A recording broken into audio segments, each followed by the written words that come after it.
Hey everyone, and welcome back to another video.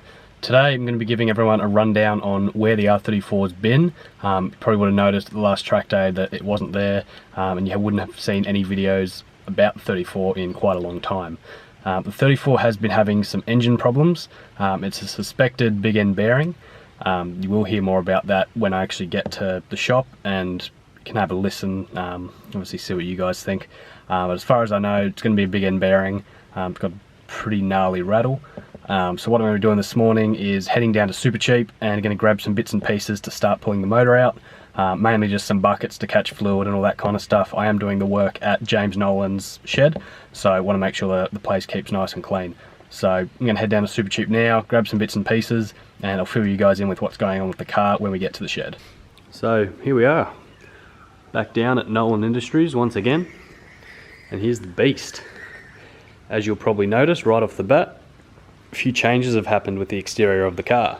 So we've now got a genuine R34 GTR bonnet, which has all been painted. I've got some new wash jets, all that kind of stuff. All new, all genuine. Has also been done just to kind of keep with the theme of everything being genuine and brand new on this front end.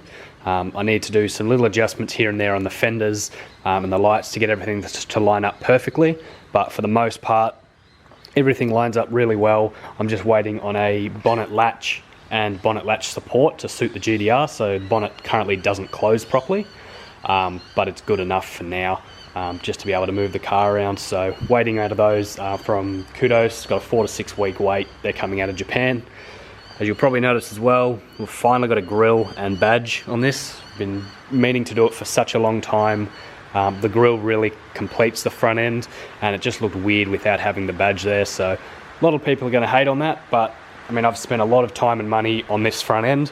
I mean, for those of you who are interested, including paint work and all the parts, this front end alone has probably cost me close to $8,000 now. So in my eyes, I think it kind of deserves that badge, just for the amount of time and money and effort that's gone into making this all happen. So hate all you want. At the end of the day, it's my car. I'm happy with it. I love the look of it, and I hope you guys do as well. So that's all well and good. The front end is looking mint, still missing side skirts, so we'll get to that eventually. That's for another day. That's a long time away. Side skirts are going to be a real pain on this car. But to the main point of this video, the 34 is having engine problems, and I'm not too sure what it is. I'm pretty sure it's a spun bearing, and what I'll do shortly is start the car up and see if you can hear the noise. I don't want to get the car too hot. So actually I might not do that. I don't want to get the car hot because I'm going to be pulling it all out today, but you'll just have to take my word for it. There is a bit of a rattle. So what I'm going to be doing is pulling the motor out, pulling the sump off, inspecting the bearings, inspecting the top end, pull the rock covers off, check all the cam caps, make sure nothing's worn away or seized up or something like that, and just try to find out what the issue is. Hopefully it's just going to need a basic rebuild. I'll get everything inspected, get my block checked, get pistons and rods checked, check all the clearances and wear and tear, see if they do need to be replaced. If they do, I will go forged internals and do the works. You know, just basic kind of stuff, you know, main studs, bearings, big end bearings, all ACL. Like I was saying, the ARP main studs, ARP 2000 head studs, so I'll be replacing my head studs again with an even stronger variant this time around. I'd be doing a Nitto head gasket, be putting a head drain on it, and a heap of other little bits and pieces. I need a new pickup if it has got bearing all through the motor. I have drained the oil out of this car. It was a little bit sparkly, but nothing that I'd be worried about. The usual kind of sparkle you'd see out of it. Pulled out the oil filter, split it open. There was no bearing material through the filter at all, so that's what kind of has me a bit stuck. The noise is very weird. You don't hear it all the time. You only hear the noise sometimes when it's idling, but most of the time you hear the noise after you've just revved the car and then come off revs. There's nothing while you're revving, it's only when you've come off. So who knows what it is. Just going to pull things down and inspect. I mean, the car's off the road for 4 to 6 weeks till I get that latch anyway, so may as well take the time and give the motor a bit of a freshen up. So what I think I'll do right off the bat is get the compression tester and just do a test on this and see what the results come back as. 'Cause you can't stop it from shining through.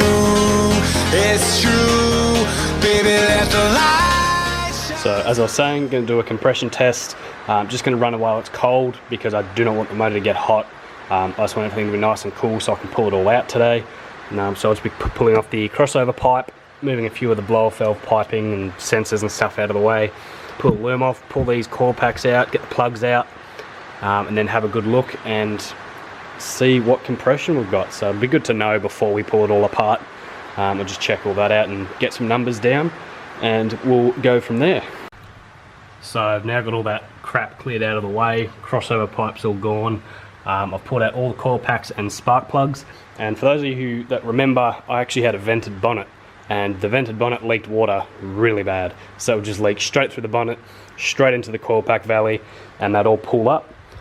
So what I've found is, it looks like the boots actually sealed up quite well and stopped majority of the water, but the front two plugs, which got hit pretty bad, they've started to rust on the top half of the plug. Again though, it doesn't look like it's gone past the sealing washer, so that's all well and good, but that's another reason I did change my bonnet as well. The vented, it was a cool looking bonnet, but I wasn't a big fan of all this water getting into my motor. Like, it was filling up in this little valley up to that kind of edge, and that was in every single coil pack the whole way along. And that's the last thing you want with RB coil packs. They're very temperamental, and I've had a good run so far, so I don't want to ruin it. So going to do a compression test now, and then I'll quickly chuck those plugs back in just while I'm pulling the motor. I don't want anything to fall in there. Good chance I'm pulling the head off anyway and pulling the pistons out, but just in case I don't, I just want to make sure that there's no crap that's fallen into there. So I'll do the compression test and get back to you guys with results. So I've just finished the compression test, and we had 120 psi pretty much across the board.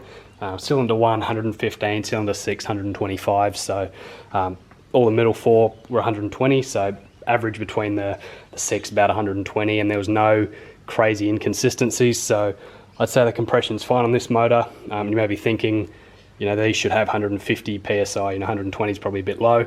It's either the gauge, because James Noland used the same gauge on his 180 and he got 120 as his main result, and then a couple down at like 90 and 80. So potentially that 120 is about 150 and the gauge is just a bit off, or we both have quite unhealthy motors. So either way, what I'm probably going to do now is, while I'm at the top here, I'll get my dump pipe undone and get that all kind of half separated, and then take the car up in the air, pull the dump pipe off, pull the tail shaft out, and drop the gearbox right out of the way.